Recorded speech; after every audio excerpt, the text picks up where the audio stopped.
319! Woo! 319! Hook! Hook! Hook!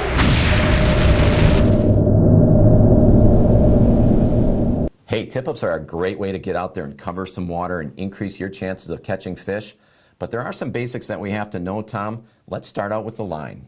Okay, real simply, most people use a black braided Dacron, and that'll come in 20, 30, 40-pound test, depending on the species that you're fishing. Another kind that's become popular in recent years is the coated line, Pat, and with that, of course, it doesn't absorb water and won't freeze up as easily on the spool as a standard braided Dacron. One of the things I've noticed lately is that there's a lot of choices regarding the line color.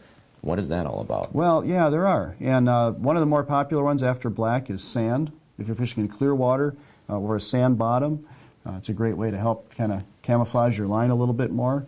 Yellow, a high vis line is very popular too. If you want to be able to see what direction a fish is running away from your tip up, the high vis yellow is very popular. We do well with red. Red is a popular one. Green. So there's a variety of different options out there for the Yeah, there's a lot of options out there for line. And when we get to the business end of this thing, where we're actually putting a hook and some type of rig on there, we also have a lot of options out there, starting with a basic mono-leader and a hook. But what else is available out there as far as our rigs? Sure, there's a lot of different pre-packaged ones on the market now too. You got your standard wire, of course, if you're fishing for northern pike or something a little more toothy. Standard treble hook, swivel on the end, little flasher blade is nice, helps attract fish in. We've got the balance rig, which is a 2-hook rig, so you can hang dead bait in a horizontal position. And they've also got, of course, the quick strike rigs, which are really becoming more and more popular now with people practicing catch and release. It's a double hook rig. The 4-hook is adjustable, so you can get 1 hook into the dorsal, another up toward the front of the minnow. Allows you to set the hook a little faster and get those fish back in the water more quickly without hooking them badly.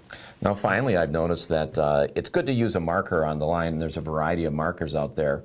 But what's the basic reason that you want to use a marker on your tip-up? Real simply, Pat, all that does is allow you to set your depth. Okay, so when you use a regular standard clip-on depth finder, find out how deep the water is below your tip-up. You want to set maybe a foot off the bottom, let's say. Once you lift that line up, you can set the tip-up line marker at that foot off the bottom position. Okay, now if fish comes in and strikes and runs, you can see how far it's run.